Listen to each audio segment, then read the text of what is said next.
itu nggak ada proses editing Nabi sama Muhammad sekali. itu konsisten 23 tahun itu 23 bacaan tahun. pertamanya sampai bacaan Sampai terakhir akhir. itu tidak berubah. Tidak berubah. Oke. Dan nggak ada yang berlawanan Nggak ada padahal kalau berlawanan. berubah tuh masih Pertanyaannya, gampang lah. Ini nggak berlawanan dari susah mana loh. kita membuktikan bahwa kata-kata tersebut itu dari Tuhan, bukan dari Nabi Muhammad sendiri?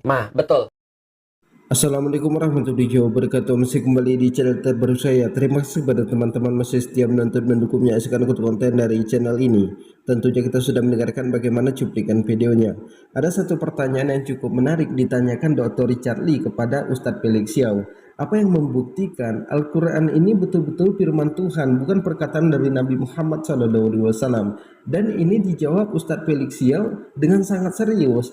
Jadi kalau non-muslim memang mempunyai ilmu, pasti dia bertanya tentang Al-Quran. Apa yang membuktikan Al-Quran ini firman Tuhan? Kemudian setelah kita bahas Al-Quran, setelah kita kaji Al-Quran, Al-Quran itu tidak pernah bertentangan dengan ilmu pengetahuan, dengan ilmu modern, dengan sains, teknologi, embriologi, itu tidak pernah bertentangan. Orang yang menggunakan ilmunya, menggunakan pikirannya, menggunakan akalnya, setelah dia tahu isi Al-Quran, pasti dia mengucapkan kalimat syahadat. Jadi kepada teman-teman di sini, mungkin ini yang membuat Dr. Richard Lee ini mulai tertarik dengan Islam. Jadi jangan kemana-mana dulu, silahkan tonton sampai selesai agar kita tidak gagal paham. Selamat menyaksikan. Ketika Rasul dapat wahyu, ini oke. dibacain oleh Rasulullah, itu sahabat-sahabat di sekitar beliau langsung ngafalin. Hafalin perucapan. Perucapan, langsung ngafalin. Dari awal sampai akhir. Dan ini semua hafalan-hafalan dites oleh Rasulullah. Jadi contoh misalnya, Rasul bilang, Ibnu Mas'ud bacain kepada saya ayat Al-Quran.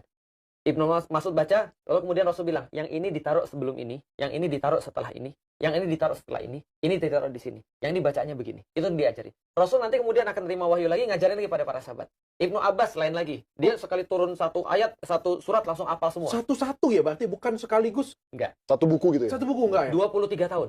23 tahun. 23 tahun. Turunnya Itu aku bilang, Al-Quran itu? Turunnya Al-Quran. Dan menariknya adalah semuanya konsisten. Dan tidak pernah bertentangan. Itu aku bilang, kita ngomong 5 menit yang dari awal kita udah lupa. Nah, apalagi Al-Quran. Dan itu nggak ada proses editing. Nabi sama Muhammad sekali. itu konsisten 23 tahun 23 itu bacaan tahun. pertamanya sampai bacaan Sampai terakhir akhir. itu tidak berubah. Tidak berubah. Oke. Dan nggak ada yang berlawanan padahal Nggak ada kalau berlawanan. berubah tuh masih Pertanyaannya, gampang lah. Ini nggak berlawanan dari susah mana loh. kita membuktikan bahwa kata-kata tersebut itu dari Tuhan, bukan dari Nabi Muhammad sendiri? Betul. Karena itulah Nabi Muhammad adalah Nabi yang dipilih nggak bisa baca tulis. Nggak bisa baca tulis, Make sense. dia nggak ngerti, dan dia pernah diuji oleh banyak orang.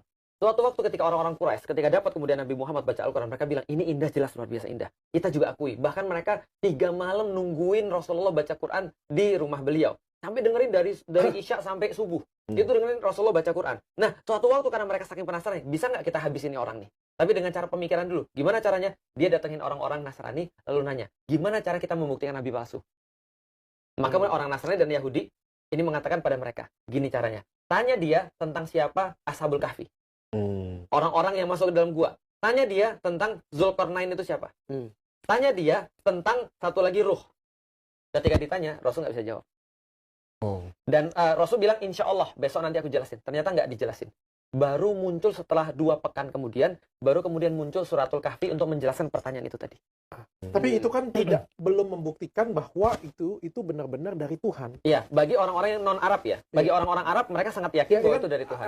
Kita kan cuma mungkin dari Betul, Tuhan. Betul. Tapi yakin dari Tuhan ini sesuatu hal yang berbeda. Betul. Kalau kita ngomong ini kan sesuatu hal yang besar. Benar. Ustaz Felix. Benar. Ini bukan sesuatu hal yang ini saya kasih ke Ustaz betul. Felix ya. Ustaz Felix tinggal ngomong itu dari Dr. Richard, Betul. itu bukan dari dokter. Kan masalah kecil ya. Betul. Ini dari Tuhan masalahnya nih. Lu salah ngomong Iya. juga Habis. yang lagi. Ya udah nggak apa-apa. Ini kan dari Revisi. Tuhan. Betul. Ini dari Tuhan, betul. Karena itulah bagi orang-orang non-Arab, yang namanya mukjizat, ini kan senantiasa ada di zaman para nabi yang sudah kita jelasin. Bahwasanya untuk mengklaim, untuk membuktikan sebuah ucapan bahwa saya adalah dari Tuhan, bahwa dia harus bawa sesuatu yang cuma bisa dari Tuhan. Kira-kira ya. Contoh, kalau polisi dia pakai seragam. Kalau misalnya polisi datang ke rumah kita, dia pakai bawa surat. Misalnya surat penggeledahan atau segala macamnya. Petunjuk bahwa aku benar dari pusat. Kalau dokter, apa buktinya kalau dia dokter? Ada ijazah, surat izin praktek. sertifikat. Artinya, Nabi juga pasti bawa sesuatu yang menandakan ini cuma dari Tuhan. Ini badge-nya Tuhan ini. Ini betul, ini badge-nya Tuhan. Ini ada segelnya Tuhan. Itulah namanya mukjizat. Itu namanya konsep mukjizat. Mukjizat bisa diartikan dengan segel. Ketika orang bawa mukjizat, maka dia bawa hak Tuhan. Tapi mukjizat di Nabi Muhammad apa? Nah, mukjizat Nabi Muhammad adalah Al-Quran. Ya, kan tadi kan kita bertanya, Betul. apa buktinya Al-Quran itu ke Tuhan?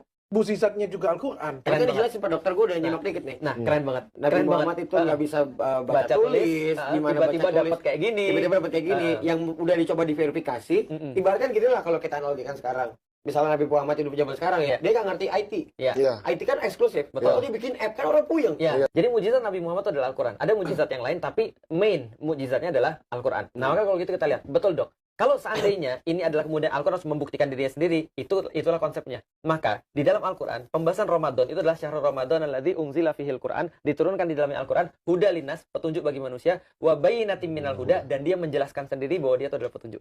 Jadi Al-Quran itu adalah segelnya sendiri. Jadi membuktikan Al-Quran bahwa itu adalah dari Allah, itu Al-Quran akan membuktikan sendiri. Bukan lewat Nabi Muhammad. Bukan Nabi Muhammad Salah itu satunya. adalah dia adalah nabi, pembuktiannya adalah karena Al-Quran. Ya. Kayak Jadi- gimana caranya? Pemuncaknya adalah gaya bahasa. Hmm. Gaya bahasa Al-Quran. Itu yang nggak bisa direplicable atau direproduce oleh orang lain. Maka di dalam Al-Quran tantangannya begini. Kalau kamu berada dalam keraguan dengan apa yang kami turunkan terhadap hamba kami Muhammad, yaitu Al-Quran ini, datangkanlah satu surat yang semacamnya. Itu ayat yang buat aku masuk Islam. Bang Rizko. Gimana Mas tadi? Ketika kamu tetap dalam keraguan dengan apa yang kami turunkan, yaitu Al-Quran ini, terhadap hamba kami Muhammad, maka datangkanlah satu surat saja yang semacamnya.